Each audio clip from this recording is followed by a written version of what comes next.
ಮಾಜಿ ಸಂಸದ ಡಿಕೆ ಸುರೇಶ್ ಮತ್ತೆ ಡೆಲ್ಲಿಗೆ ಪ್ರಯಾಣವನ್ನು ಬೆಳೆಸಿದ್ದಾರೆ. ಅಣ್ಣನ ಪರ ಮತ್ತೆ ಅಖಾಡಕ್ಕೆ ಇಳಿಯಲು ಮುಂದಾದ್ರ ಹಾಗಾದ್ರೆ ಡಿಕೆ ಸುರೇಶ್ ದೆಹಲಿಗೆ ತೆರಳಿದ ಡಿಕೆ ಶಿವಕುಮಾರ್ ತಮ್ಮ ಡಿಕೆ ಸುರೇಶ್ ಅಣ್ಣನ ಪರ ಮತ್ತೆ ಅಖಾಡಕ್ಕೆ ಇಳಿಯಲು ಮುಂದಾದ್ರ. ದೆಹಲಿಗೆ ತೆರಳಿದ ಡಿಕೆ ಶಿವಕುಮಾರ್ ತಮ್ಮ ಡಿಕೆ ಸುರೇಶ್ ಕೆಂಪೇಗೌಡ ಏರ್ಪೋರ್ಟ್ನಿಂದ ದೆಹಲಿಗೆ ಪ್ರಯಾಣವನ್ನು ಬೆಳೆಸಿದ್ದಾರೆ.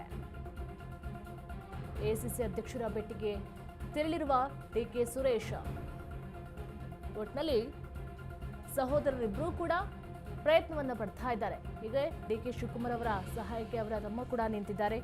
ಮಾಜಿ ಸಂಸದ ಡಿಕೆ ಸುರೇಶ್ ಅವರು ಡೆಲ್ಲಿಗೆ ಪ್ರಯಾಣವನ್ನ ಬೆಳೆಸಿದ್ದಾರೆ. ಒಟ್ನಲ್ಲಿ ಸಿಎಂ ಪಟ್ಟ ಸಿಗಲೇಬೇಕು ಎನ್ನುವಂತಹ ನಿಟ್ಟಿನಲ್ಲಿ ಅವರು ಡೆಲ್ಲಿಗೆ ಹೋಗಿ ಎಸಿಸಿ ಅಧ್ಯಕ್ಷರನ್ನ ಭೇಟಿ ಆಗ್ತೀವಿ ಅಂತ ಕೂಡ ಹೇಳಿದ್ದಾರೆ. ಕೆಂಪೇಗೌಡ ಏರ್ಪೋರ್ಟ್ನಿಂದ ಡೆಲ್ಲಿಗೆ ಪ್ರಯಾಣವನ್ನ ಬೆಳೆಸಿದ್ದಾರೆ. ಹಾಗಾದ್ರೆ ಯಾರನ್ನ ಮೀಟ್ ಮಾಡಬಹುದು, ಏನೆಲ್ಲ ಚರ್ಚೆಗಳನ್ನ ಮಾಡಬಹುದು, ಮತ್ತೆ ಡೆಲ್ಲಿಗೆ ಪ್ರಯಾಣವನ್ನ ಬೆಳೆಸಿದ್ದಾರೆ. ಅಣ್ಣನ ಪರ ಮತ್ತೆ ಅಖಾಡಕ್ಕೆ ಇಳಿಯಲು ಮುಂದಾದ್ರೆ ಹಾಗಾದ್ರೆ ಡಿಕೆ ಸುರೇಶ್ ಎನ್ನುವಂತಹ ಪ್ರಶ್ನೆ ಕೂಡ ಮೂಡ್ತಾ ಇದೆ. ಈ ಬಾರಿ ಡಿಕೆ ಪರವಾಗೂ ಕೂಡ ಎರಡು ತಂಡಗಳು ಡೆಲ್ಲಿಗೆ 2 ಬಾರಿ ಹೋಗಿ ಬಂದು ತದನಂತರ ಇವರು ಕೂಡ ಒಂದ್ಸರಿ ಡೆಲ್ಲಿಗೆ ಹೋಗಿ ಬಂದ್ರು. ಈಗ ಮತ್ತೆ ಅಣ್ಣನ ಪರ ಅಖಾಡಕ್ಕೆ ಇಳಿಯಲು ಮುಂದಾಗಿದ್ದಾರೆ ಡಿಕೆ ಸುರೇಶ್ ಅವರು. ಅಲ್ಲಿ ಎಸಿಸಿ ಅಧ್ಯಕ್ಷರನ್ನ ಭೇಟಿ ಮಾಡ್ತಾರೆ ಅನ್ನುವಂಥ ಸುದ್ದಿ ಕೂಡ ಇದೆ. ಹಾಗಾದ್ರೆ ಅವರ ಜೊತೆಗೆ ಯಾರನ್ನೆಲ್ಲ ಭೇಟಿ ಆಗ್ಬೋದು, ಯಾರನ್ನೆಲ್ಲ ಮನವೊಲಿಸುವಂತಹ ಕೆಲಸವನ್ನ ಮಾಡಬಹುದು ಎನ್ನುವುದು ಕೂಡ ಪ್ರಶ್ನೆಯಾಗಿದೆ. ಅಣ್ಣನ ಪರ ಮತ್ತೆ ಅಖಾಡಕ್ಕೆ ಇಳಿಯಲು ಮುಂದಾಗಿದ್ದಾರೆ. ಒಟ್ಟಿನಲ್ಲಿ ಅಣ್ಣ ಸಿಎಂ ಸ್ಥಾನವನ್ನ ಅಲಂಕರಿಸಬೇಕು, ಸಿಎಂ ಕುರ್ಚಿ ಸಿಗಲೇಬೇಕು ಅಂತ ಹೇಳಿ ಡಿಕೆ ಸುರೇಶ್ ಅವರು ಕೂಡ ಪಟ್ಟು ಹಿಡಿದಿದ್ದಾರೆ. ಕೆಂಪೇಗೌಡ ಏರ್ಪೋರ್ಟ್ನಿಂದ ದೆಹಲಿಗೆ ಪ್ರಯಾಣವನ್ನ ಬೆಳೆಸಿದ್ದಾರೆ.